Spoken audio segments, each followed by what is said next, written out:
بسم اللہ الرحمن الرحیم۔ ہلاکو خان بغداد میں لاکھوں مسلمانوں کو موت کے گھاٹ اتار کر خلافت اسلامیہ کا خاتمہ کر چکا تھا۔ ہلاکو خان کا پوتا الغو خان ایک لشکر جرار کے ساتھ عرب اور مصر کو فتح کرنے کے لیے روانہ ہوا تو کاشغر کے قریب ایک لمبی چوڑی چراگاہ میں خیمہ زن ہوا۔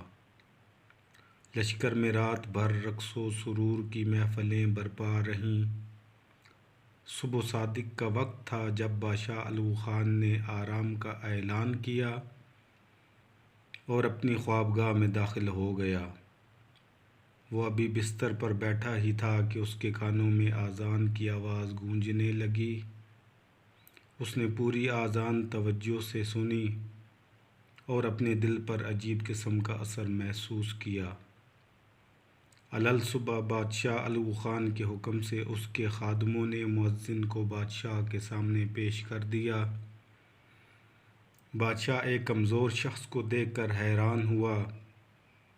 یہ شخص سید شرف الدین رحمۃ اللہ علیہ تھے۔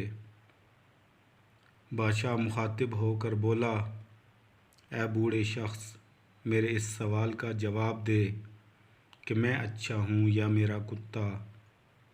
شرف الدین بلا خوف و خطر بولے، اگر تمہارا کتا تمہارے حکم کی تعمیل کرتا ہے تو بلا شک و شبہ یہ اچھا ہے، اور اگر تم اپنے مالک کا حکم مانتے ہو تو پھر تم اچھے ہو۔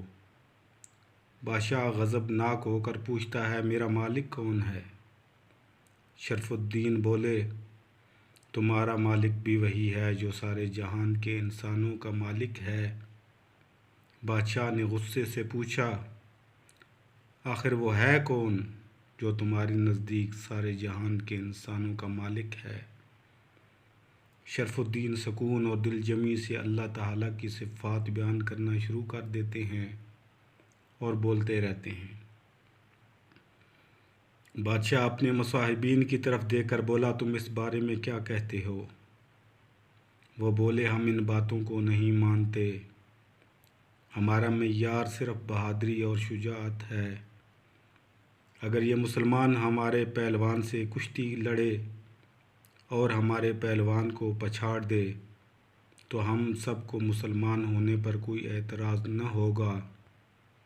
فیصلہ ہوا، شرف الدین اگلے روز تاتاریوں کے مشہور پہلوان سے کشتی لڑیں گے۔ شرف الدین رات بھر عبادت کرتے رہے اور دعا کرتے رہے کہ اے اللہ، میرے بازوؤں میں اتنی طاقت عطا فرما دے کہ میں تیرے دین کی سربلندی ثابت کر سکوں۔ دوسرے روز بادشاہ بڑی شان و شوکت سے میدان میں بیٹھا تھا۔ ایک بھاری بھرکم پہلوان جمتا ہوا میدان میں آیا۔ پھر پہلوان نے ایک قہقہا بلند کرتے ہوئے شرف الدین کا بازو پکڑ کر انہیں اٹھانے کی کوشش کی مگر کامیاب نہ ہو سکا۔ تاتاری پہلوان نے دوبارہ کوشش کی مگر کامیاب نہ ہو سکا۔ سید شرف الدین رحمۃ اللہ علیہ نے اللہ اکبر کا نعرہ لگایا، پہلوان کو لنگوٹ سے پکڑ کر تنکے کی مانند اٹھایا اور زمین پر دے مارا اور خود شرف الدین پہلوان کی چھاتی پر بیٹھ گئے۔ بادشاہ یہ منظر دیکھ کر دنگ رہ گیا۔